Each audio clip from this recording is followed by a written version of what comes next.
Assalamualaikum warahmatullahi wabarakatuh. Alhamdulillahirabbil alamin. Al-qail fi kitabil karim bismillahirrahmanirrahim. Ya ayyuhalladzina amanu kutiba alaikumus syiyamu kama kutiba alal ladzina min qablikum la'allakum tattaqun. Salatullah salamullah ala toha rasulillah wa ala alihi wa sahbihi wa mawalah amma ba'd. Para pemirsa yang berbahagia, hadirat yang saya hormati, para jamaah sekalian. Kesempatan ini saya angkat tema menghidupkan 10 hari terakhir bulan Ramadan. Mari kita coba telisik satu persatu. Siapa yang berkewajiban untuk menghidupkan? Jawabnya satu, orang-orang yang beriman. Allah berfirman, hai orang yang beriman, difardukan atas kamu berpuasa sebagaimana difardukannya orang-orang sebelum kamu. Orang beriman alias siapa? Soimat, kita semuanya ini berkewajiban untuk dapatnya menghidupkan 10 hari terakhir di bulan Ramadan ini. Dalam ayat lain Allah berfirman, innama ya'muru masajidallah man amana billah. Sesungguhnya yang memakmurkan masjid tempat ibadah kita adalah orang-orang yang beriman kepada Allah dan hari akhir. Ini para pendengar sekalian yang berbahagia. Sekarang apa bentuk yang dimakmurkan atau yang perlu dihidupkan kembali? Jamaah sekalian, ialah ubudiyah sekitar Ramadan. Di dalamnya include puasanya semakin kualitas. Kemudian tarawehnya mulai diperbaiki, tidak model ngebut kayak orang maraton, dan bacaannya sudah tidak ada rasa hikmat sama sekali. Yang perlu dipertimbangkan bahwa di saat kita baca Fatihah itu per kata Allah menjawab Fatihah kita. Nah kalau ngebut gimana Allah menjawabnya? Oleh karena itu kita perbaiki, semakin baik kita hidupkan lagi. Kemudian tadarusnya diupayakan kalau bisa 1 bulan ini selesai 1 khatam Al-Quran. Allah sudah berfirman, faqra'u ma tayassara minal Quran. Bacalah olehmu sekalian apa yang mudah olehmu dalam baca Al-Quran itu. Dibaca sebisa mungkin. Belum benar, tetap membaca sambil mencari ilmu. Insya Allah itu perintah Allah SWT. Kemudian kita harapkan akhir Ramadan bisa khatam Al-Quran. Kemudian zikirnya ditingkatkan. Allah berfirman dalam surat Al-Ahzab 41, ya ayyuhalladzina amanu dzkuru Allaha dzikran katsira. Hai orang-orang yang beriman, zikirlah kamu kepada Allah zikir yang banyak, zikron katsira. Bukan sekedar zikir yang banyak dalam kesempatan apapun, dengan duduk, berdiri, dan seterusnya. Bisa tidak harus silah menghadap kiblat, tidak zikir itu. Jadi jangan menghantui kita bahwa wah, kita kan masih belum punya wudhu. Zikir tidak harus punya wudhu. Ini yang perlu kita berikan peningkatan di akhir Ramadan kita ini. Maka sebaiknya kita camkan baik-baik. Kalau kita dekat dengan Allah, Allah dekat dengan kita. Jamaah sekalian, hadirin hadirat yang dirahmati Allah SWT. Kemudian dipersiapkan pula zakat fitrah dan zakat malnya. Ulangi, zakat fitrah dan zakat mal. Kenapa demikian? Karena itu suatu sistem lengkap. Ibarat orang nyuci pakaian direndam 30 hari, dikasih sabun cap sodakoh yang ikhlas, belum bersih, disikat dengan tadarus Al-Quran, dzikir pada Allah, sudah bersih tapi belum suci, dibilas dengan zakat fitrah dan zakat mal. Silakan, itu sistem. Artinya kalau kita puasa tapi nggak zakat fitrah, ya sama dengan nyuci pakaian yang tidak dibilas, nggak suci, cuman bersih. Ini jadi perlu kewajiban itu, dibalik itu ada hikmahnya. Dan zakat mal jangan lupa jamaah sekalian, zakat mal, karena Allah berfirman, khudz min amwalihim tutahhiruhum wa tuzakkihim biha, ambillah dari harta mereka, niscaya pengambilan itu akan membersihkan mereka dan mensucikan mereka. Kita ambil sebagiannya 2,5%, diserahkan pada mustahik, orang yang berhak menerima. Harta yang perlu dikeluarkan zakat mal, khususnya apabila bertepatan dengan Ramadan ini, dengan harus memenuhi syarat 4. Yang pertama, yang punya orang Islam, kita Muslim jemaah. Yang kedua, itu harta milik pribadi, bukan milik PT, bukan milik dinas, bukan milik koperasi. Yang ketiga, itu harta sudah ada satu nisab, kurang lebih senilai 94 gram emas murni. Dan yang keempat, harta itu sudah mandek utuh, setahun nggak dipakai. Artinya, kalau senilai 94 gram emas murni itu pernah dipakai di pertengahan tahun, akhir tahun kok genap lagi, tidak kena zakat mal. Karena sudah pernah dipakai untuk kebutuhan primer, bukan untuk sekunder. Ini. Dan mohon diketahui, air yang mandek, diem di satu tempat bertahun-tahun itu akhirnya jadi penyakit. Oleh karena itu sama dengan harta, mandek tidak dibersihkan, tunggu waktunya akan jadi penyakit. Ada seorang anggota militer yang kalau pas libur hobinya berburu burung, menemukan 3 ekor burung bertengger di dahan. Dengan senapan anginnya yang otomatis dia bidik, dia pilih yang tengah. Kira-kira pas dia ucap Bismillahirrahmanirrahim, tarik pelatukannya, stuck, kena satu, mati, jatuh. Yang 2 terbang. Dia mengatakan, Alhamdulillah, kena 1 tinggal 2. Ulangi, Alhamdulillah kena 1 tinggal 2. Itu ungkapan disalahkan oleh Imam Ghazali yang ahli filsafat. Yang benar, Alhamdulillah kena 1 tinggal 1. Yang tinggal itu, yang kena tembakan itu, boleh disemur, boleh digoreng, boleh di apa saja, terserah seleranya. Itu sama sekalian. Yang 2 terbang, ada burung 3 ditembak, yang tengah 1, yang 2 kok diem aja, ya burung goblok. Jadi oleh karena yang milik sejati, yang justru yang kena tembakan itu, maka tidak boleh mengatakan bahwa semuanya haknya enggak.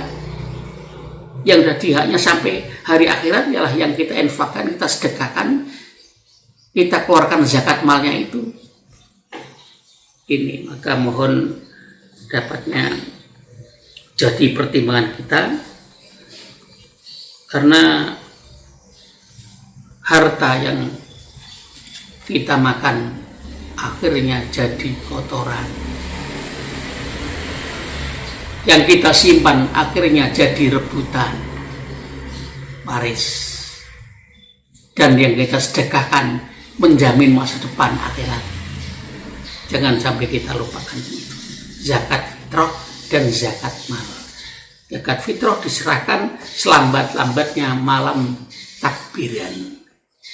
Kalau diserahkan selesai sholat Idul Fitri, bukan zakat, itu sedekah.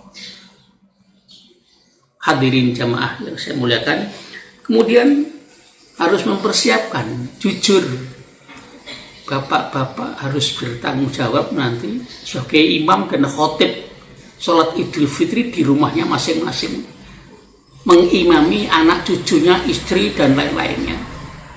Harus punya persiapan matang. Tidak bisa mengatakan bahwa kehidupan keluarga sendiri aja kok ringan. Enggak begitu. Karena ada channelnya pada Allah.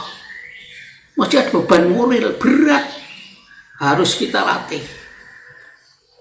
Ini jamaah sekalian. Jadi hal yang perlu dipersiapkan untuk menghidupkan akhir Ramadan banyak sekali. Dan tidak kalah pentingnya juga iktikaf, kalau situasi yang memungkinkan. Dan iktikaf itu harus di masjid, bukan iktikaf di rumah, nggak ada.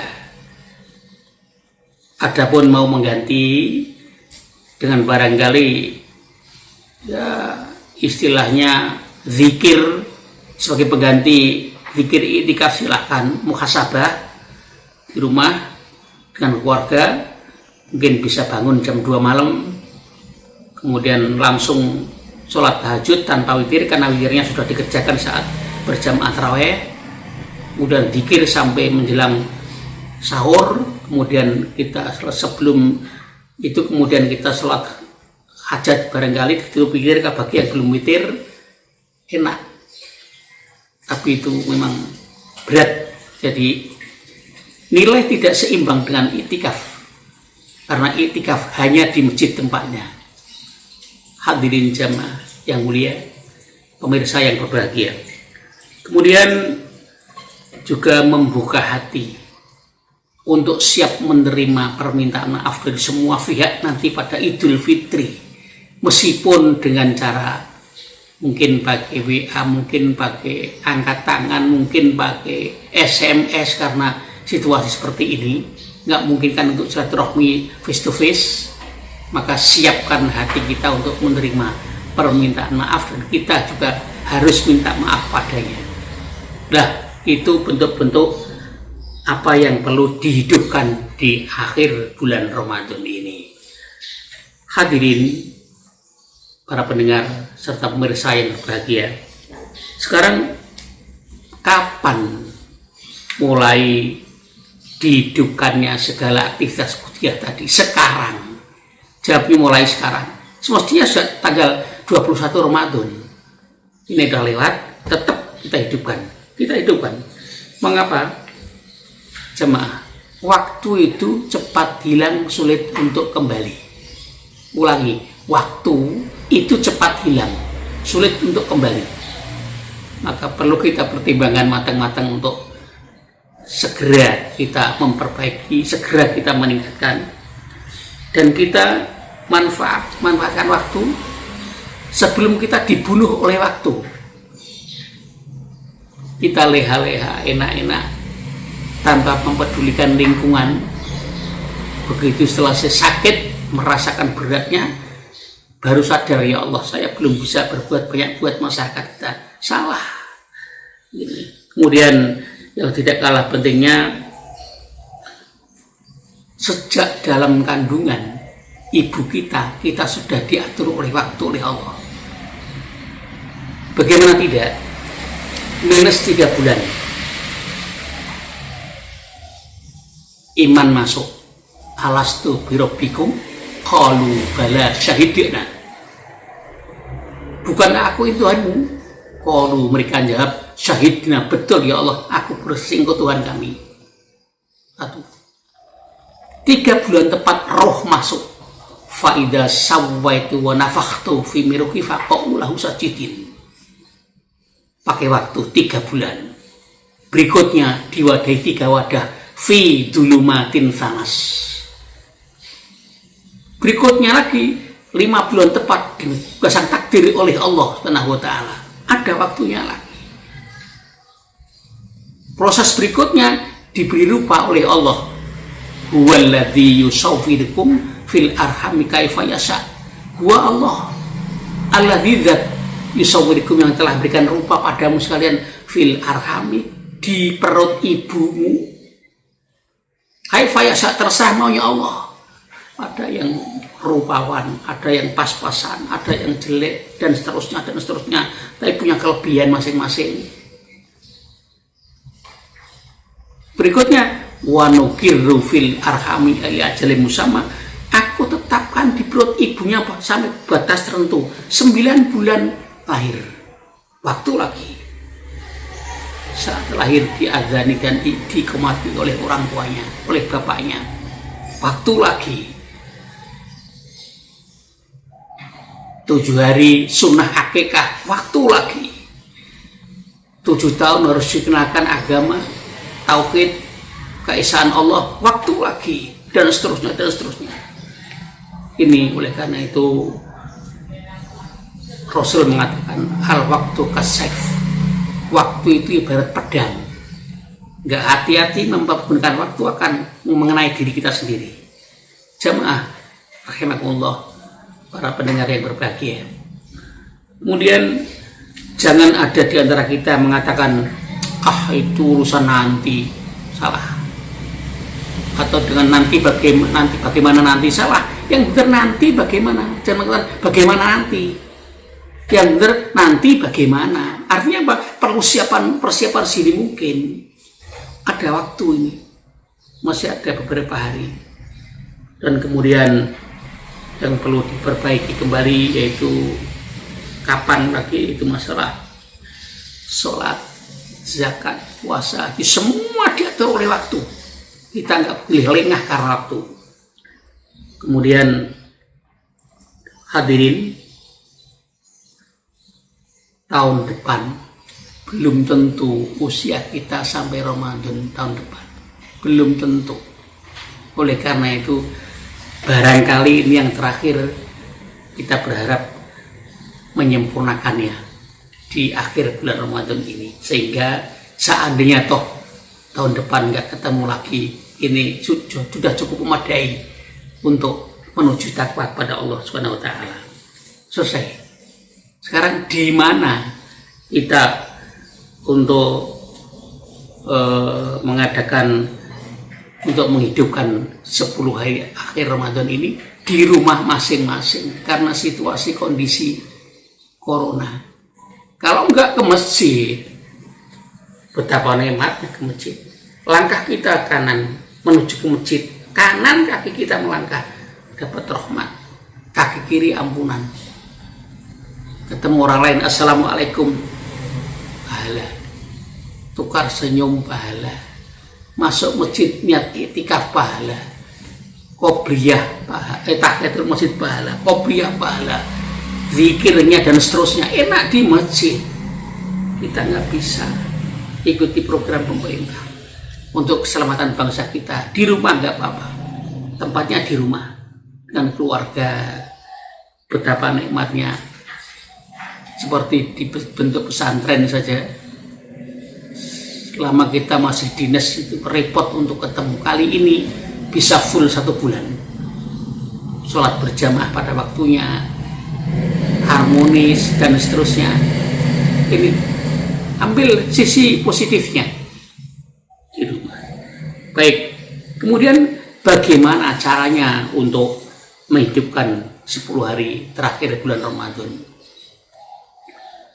1, memicu niat.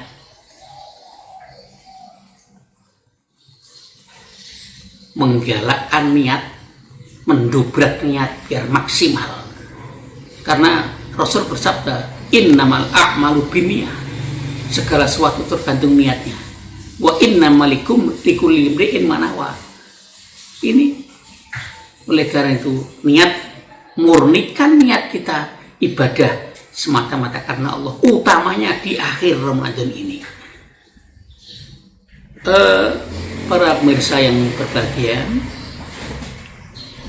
tingkatan niat menurut pengalaman dan kajian saya itu ada 4. Niat baik, diikuti perbuatan baik, hasilnya kok baik, itu lumrah.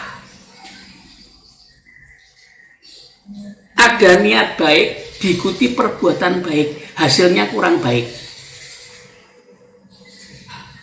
Saya nggak malu menyampaikan pengalaman tahun 2003.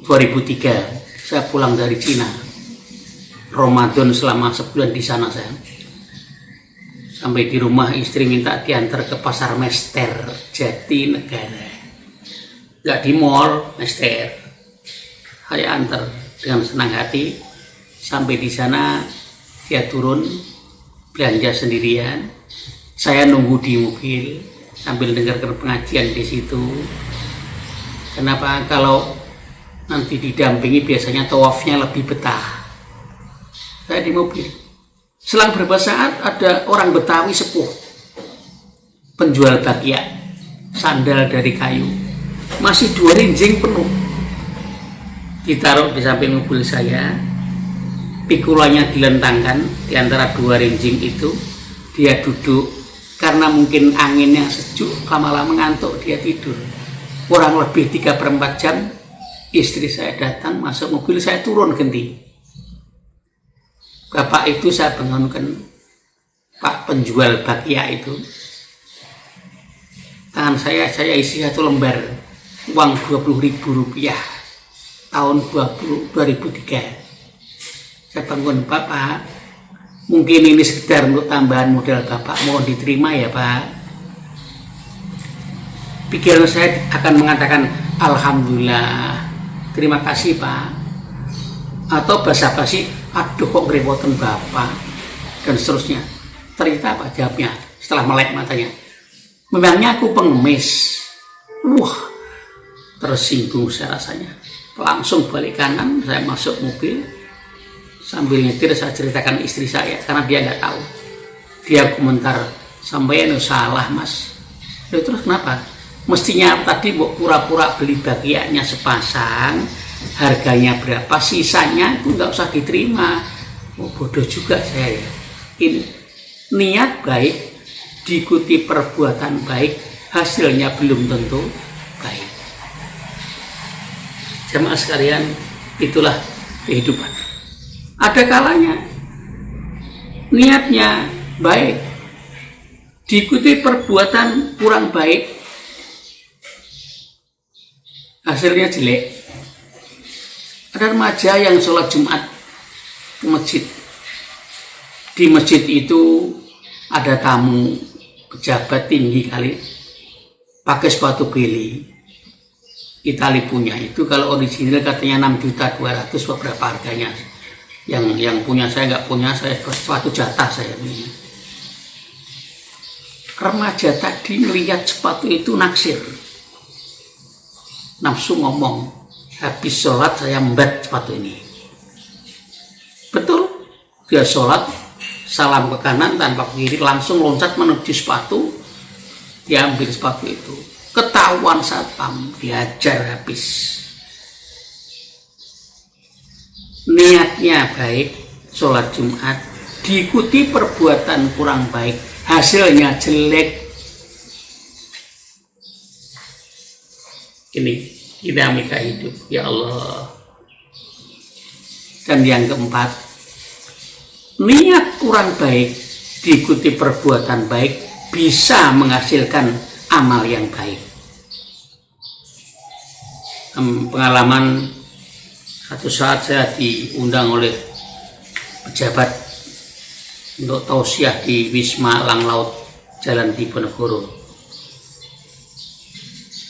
Para pejabat kumpul, di antara mereka makan bersama saya. Di samping kiri saya ada salah seorang profesional. Dia ngomong, Ustadz, ya, yang saya makan ini nilainya Rp450.000. Kaget saya, buka puasa yang dimakan nilainya Rp450.000. Nah, kok bisa pakai nilai?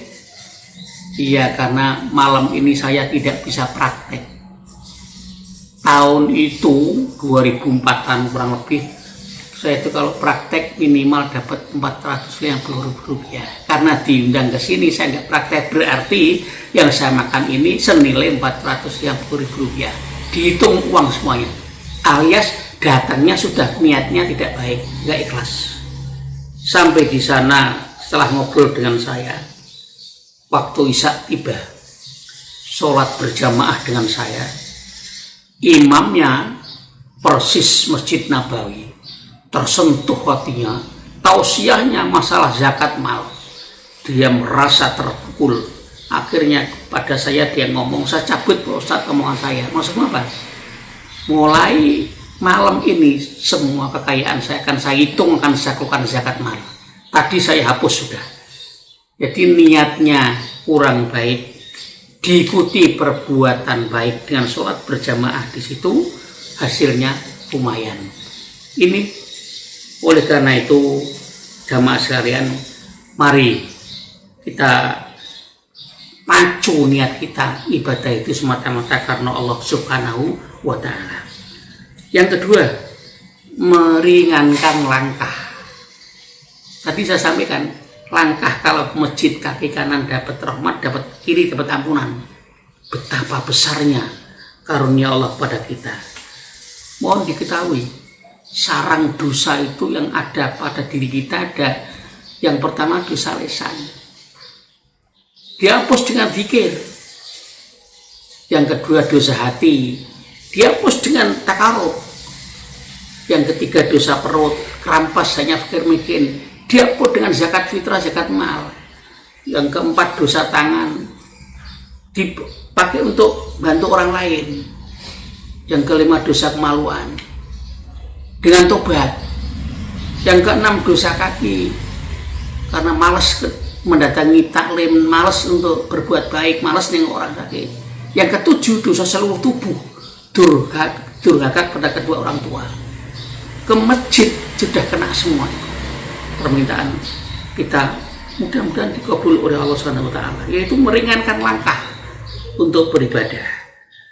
Hadirin jamaah rahimakumullah. Kemudian berikutnya adalah merubah penampilan. Kalau barangkali selama ini sholat di rumah hanya pakai kaos oblong, ada tulisannya soto sulung di punggungnya. Coba hari terakhir 10 hari Ramadan ini diganti dengan koko yang kualitas, sarung yang punya agak pantas, karena Allah perintah khudu zinatakum inda kulli masjid. Pakailah pakaian yang layak saat kamu sujud pada Allah ke masjid. Kemudian mulai diperhatikan barangkali pakai sajadah juga nggak punya.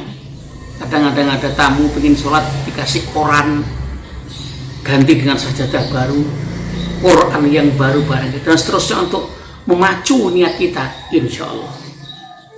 Hadirin para pendengar yang berbahagia, pemirsa yang saya muliakan, berikutnya mengapa kok perlu dihidupkan 10 hari terakhir bulan Ramadan? Karena memang kurang hidup.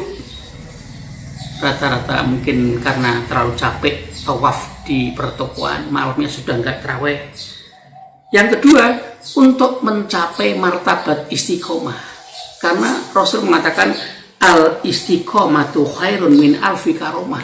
Istiqomah itu lebih baik daripada 1000 kemuliaan. Hadirin, 1000 kemuliaan istiqomah. Barangkali ilustrasi, Nabi Isa punya umat umurnya 500 tahun. Begitu meninggal dunia, di alam kubur di screening malaikat Munkar Nakir, lolos pindah ke alam barzah. Di alam barzah diberi kunci oleh malaikat yang jaga alam barzah. Ini Tuhan, kunci rumah Tuhan, itu rumahnya. Ini diberikan buat Tuhan semata-mata rahmat Allah. Dia ngamuk jemaah, gak setuju kalau ini rahmat Allah. Terus kalau janji Allah saya terima, kalau rahmat Allah tidak mau terima. Malaikatnya balik kanan lapor sama Allah. Allah apa? Tolong kamu cek di sekretaris, apa benar dia ahli ibadah selama di dunia. Dicek betul, rajin istiqomah beribadah, meskipun di antara ibadahnya ada yang campur riya atau pamer. Ada sedikit pamernya saja bisa punya tempat di alam barzah, punya rumah, apalagi ibadah sesuai syaratnya, yaitu ikhlas dan sesuai petunjuk Rasul Shallallahu Alaihi Wasallam. Terus yang terakhir, bahwa Allah itu menilai ibadah hambanya tinggi sekali itu di akhir ibadahnya, bukan di awalnya. Maaf, orang kafir masuk Islam, selama dosanya jadi orang kafir hilang, hangus sejak mulai syahadat masuk Islam. Sebaliknya, orang Islam ikut kafir jadi murtad, seluruh ibadahnya termasuk hajinya, termasuk amal soleh hilang semuanya. Hilang semuanya. Akhir, nilainya akhir, bukan di depannya. Di sini maka kemudian ada kalimat mudah-mudahan husnul khotimah, itu akhir. Ini atau dengan yang agak kasar, lebih baik mantan bajingan daripada mantan ustadz, karena mantan bajingan bisa jadi ustadz. Rasul mengatakan Bismillahirrahmanirrahim. Innamal amal bil khawatim. Sesungguhnya amal itu yang dinilai oleh Allah yang terakhir. Rawahul Bukhari. Ini dari sini bisa kita simpulkan bahwa ibadah Ramadan kita di akhir ini bisa kita hidupkan kembali dengan apa? Dengan bagi siapa yang so'imin so'imat, ya kita semuanya. Kemudian memperbaiki seluruh rangkaian ibadah. Kemudian kita kapan? Dimulai sekarang. Dengan apa? Memperbaiki niat untuk beribadah semata-mata karena Allah Subhanahu wa Ta'ala. Demikian para pendengar hadirin yang saya muliakan, yang betul dari Allah, yang salah dari saya mohon maaf. Assalamualaikum warahmatullahi wabarakatuh.